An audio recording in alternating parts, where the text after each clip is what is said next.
대통령 탄핵이라는 단어가 자주 등장합니다. 홍준표 대구시장은 자신의 페이스북에서 꼭 탄핵 전야 대자비를 보는 것 같다. 윤석열 대통령이 무너지면 우리에게 차기는 없다고 덧붙였습니다. 윤상현 의원은 분열은 곧 탄핵을 부른다고 경고했습니다. 두 사람 모두 탄핵을 막자는 취지이긴 하지만 여권 정치인 입에서 탄핵이라는 말 자체가 나온 것이 예사롭지 않습니다.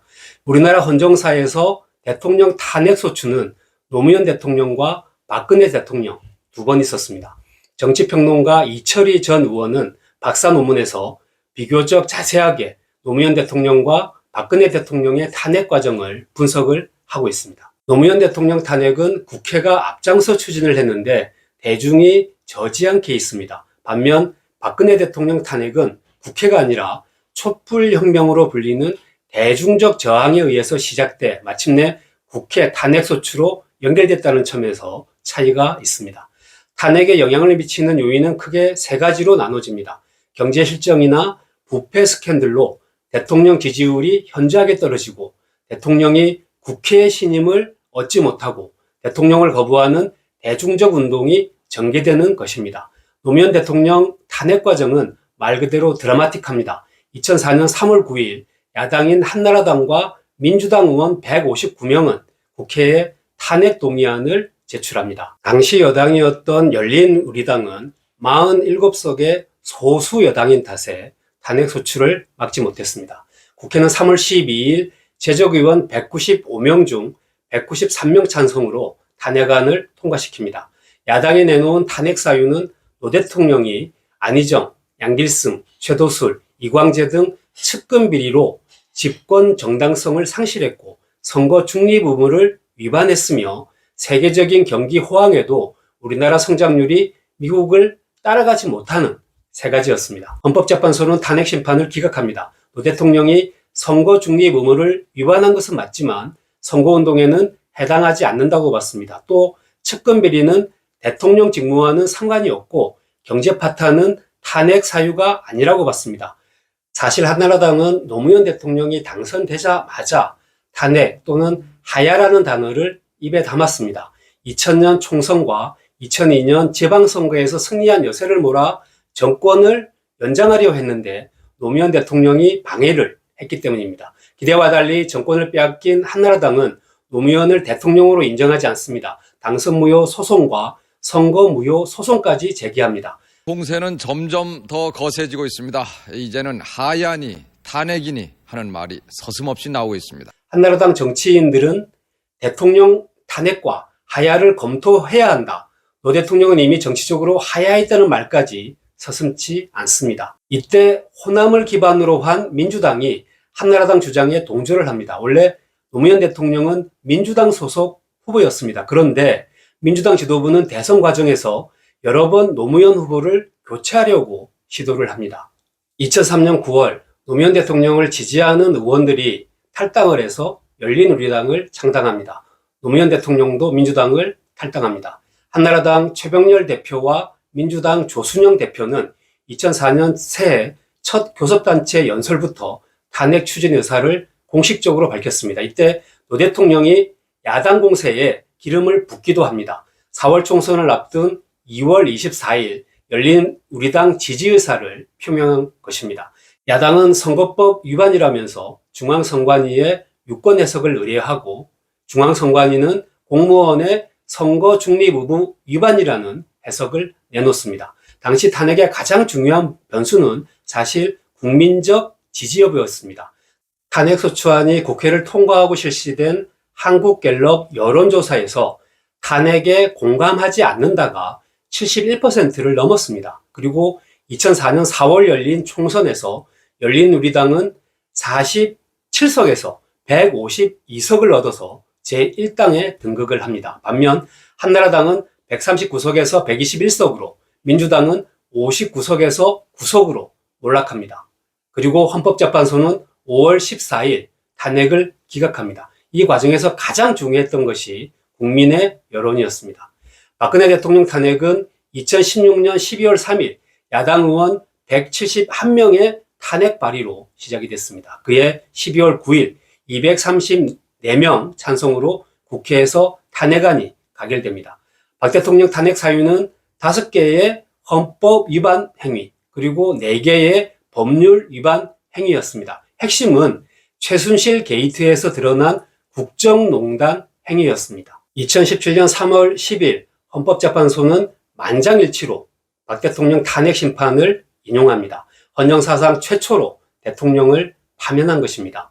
박 대통령 탄핵 과정에서 가장 중요한 특징을 꼽으라면 역시 대중이 주도했다는 점입니다.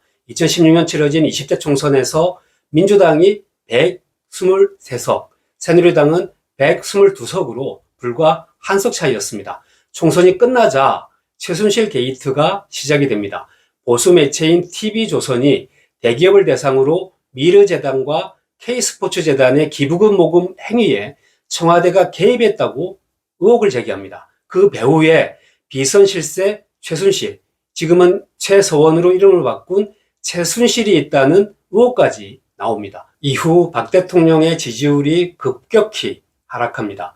한국갤럽 여론조사를 보면 2016년 1분기 지지율이 40%대였으나 3분기에는 32%로 떨어집니다. 특히 JTBC가 최순실이 사용했던 태블릿 PC를 입수해서 최순실이 대통령 연설문을 수정했다고 보도를 하자 일파만파를 일으킵니다. 비선실세의 국정 개입 행위가 구체적으로 보도된 것입니다. 박 대통령은 다음 날 대국민 담화문을 통해서 사과하지만 이미 국민의 분노는 임계점을 넘은 상태였습니다. 검찰이 특별수사본부를 구성해 수사에 나서고 촛불 집회가 시작이 됩니다. 2차 담화문에서 박 대통령은 이러려고 대통령 했나 하는 자괴감이 들 정도로 괴롭다고 합니다. 박 대통령은 또 특검과 국정조사가 진행 중이던 11월 29일 3차 담화문을 내놨습니다. 요지는 대통령 임기 단축을 국회에 전적으로 일임하겠다는 것이었습니다. 여야는 탄핵을 할지 말지 갈팡질팡합니다. 그런데 촛불 집회가 정치권을 움직입니다. 12월 3일 전국적으로 230만 명이 탄핵을 촉구하는 촛불 집회를 개최합니다. 마침내 12월 9일 국회도 탄핵소추안을 통과시킵니다. 찬성 234표, 반대 56표, 무효 7표, 기권 2표였습니다. 집권당인 새누리당 의원 상당수가 찬성표를 던진 것입니다. 헌법재판소는 박 대통령이 최순실의 이익을 위해 대통령 지위와 권한을 남용했고 대통령 지위를 이용해 사기업으로부터 미르, K스포츠재단 재원을 객출받았으며 최순실에게 많은 문건을 유출해서 직무상 비밀유지 의무를 위반했다고 판단합니다. 또 대통령을 파면함으로써 얻는 이익이 파면했다는 국가적 손실을 압도한다고 봤습니다. 박 대통령이 탄핵 당할 시점의 국정 지지율은 불과 5% 수준이었습니다. 국회, 헌법재판소, 국민이 모두 박근혜 대통령을 외면한 것입니다.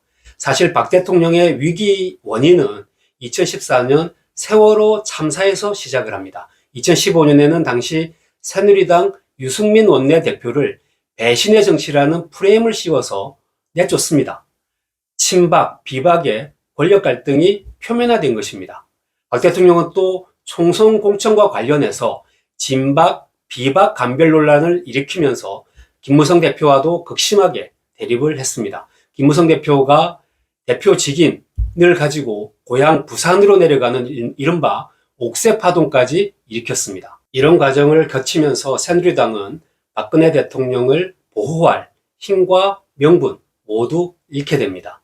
노무현 대통령과 박근혜 대통령 탄핵의 차이점은 대중의 지지입니다. 노무현 대통령은 대중이 탄핵을 반대했고 박근혜 대통령 탄핵은 대중이 이끌었습니다. 윤석열 대통령 지지율이 19%로 떨어졌다는 여론조사 결과가 1일 나왔습니다. 한국갤럽이 10월 29일부터 31일까지 유권자 1,005명을 대상으로 한 조사에서 윤 대통령 직무수행 긍정평가는 19%, 부정평가는 72%로 집계됐습니다. 현재 윤 대통령과 부인 김건희 여사는 이른바 명태균 씨와의 공천거래 의혹, 명품백 수수 의혹, 도이치모터스 주가 조작 의혹 등으로 궁지에 몰린 상태입니다. 여당인 국민의힘은 명태균 리스크를 어떻게 처리할지 몰라 우물쭈물하면서 갈팡질팡하면서 한편으론 친윤계와 친한계의 갈등으로 사실상 내전 상태에 빠졌습니다. 4대 개혁으로 불리는 연금, 노동, 의료, 교육 개혁은 거의 성과가 없습니다. 윤 대통령이 집권 중반기에 최대 위기를 맞은 것입니다. 사실 대통령 탄핵은 만만치 않습니다. 국회, 헌법재판소의 관문을 넘어야 될 뿐 아니라 국민적 지지가 있어야 가능합니다. 국민이 찬성하면 국회도 따라오겠지만 국민이 반대하는 탄핵을 무리하게 추진하면 오히려 역풍을 맞을 수가 있습니다. 더불어민주당이 아마 이 지점에서 고민을 한 것 같습니다. 변수도 있습니다. 박근혜 대통령이 마지막에 임기 단축을 고려하겠다고 한 것처럼 윤석열 대통령이 더 위기에 몰리면 개헌 또는 임기 단축을 제한할 수도 있습니다. 그 사이 아마 대한민국은 더 많은 탄핵 논란에서 시달리게 될 것입니다. 여러분은 대통령 탄핵 어떻게 바라보고 어떻게 생각하고 계십니까? 생각의 상자 피처였습니다.